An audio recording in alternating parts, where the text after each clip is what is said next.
Welcome to Experiment 4, Empirical Formula of a Compound. Today we're doing a chemical reaction to find the empirical formula of a product. These are all the pieces of equipment we'll be using today. Here's a crucible and its lid. That's the container where the reaction takes place. Here is a Bunsen burner. We'll be using that to heat up the crucible. Notice here, this open area, this is the air intake. And we can have it open or closed. Here's the closed position, and here's the open position. We're going to start out with it closed. We're going to light it, and then we'll open the air intake for a more powerful flame. We have a clay triangle and an iron ring. Those are going to hold the crucible like this while the reaction is going on. Finally, I'm going to use these tongs to handle the hot crucible. This is my first reactant, a strip of magnesium. The other reactant is the oxygen that's in the air. Pause this video and draw the piece of magnesium. Describe its shape. As I said before, to light the Bunsen burner, I'm going to start with the air intake closed.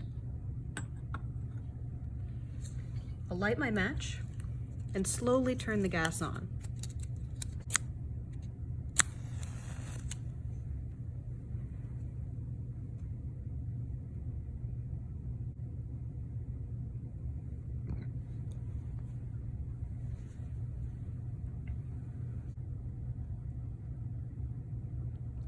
Now what we have here is called the safety flame with the air intake closed. It's not a very powerful flame. But once we open the air intake,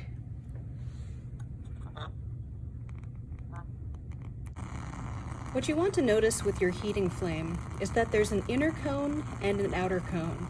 The very tip of that inner cone is the hottest.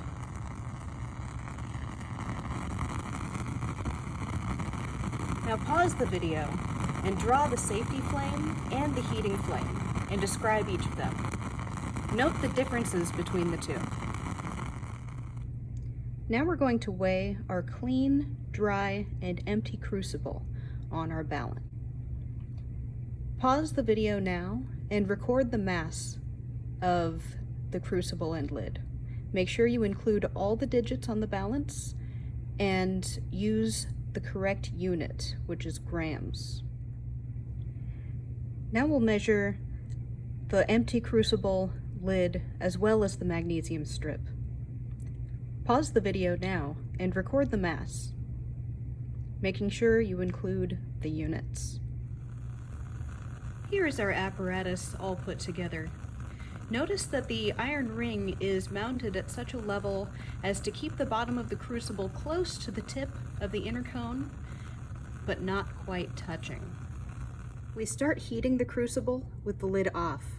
However, the entire time we are poised with our lid to put it on as soon as the reaction happens.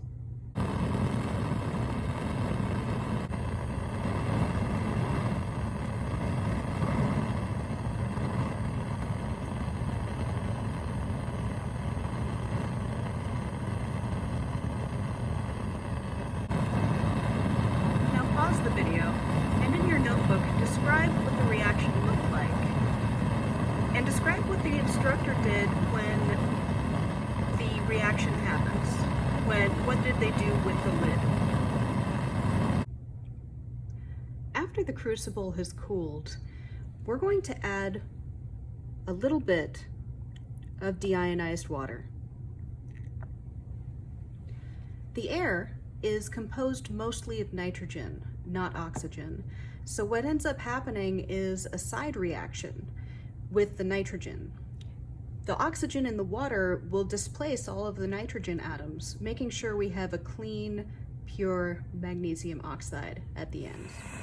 The crucible is once again heated to evaporate all of the excess water. About 8 minutes. We let our crucible completely cool before we put it back on the balance with its product in it to weigh. Pause the video now and record the mass. Make sure you scrape all of your product into the appropriate waste container.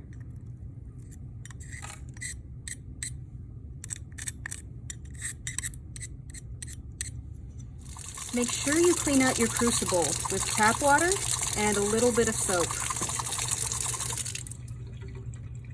Scrub it with a brush.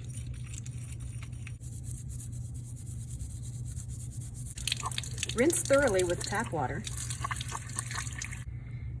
And give it a final rinse with deionized water from your wash bottle. The end.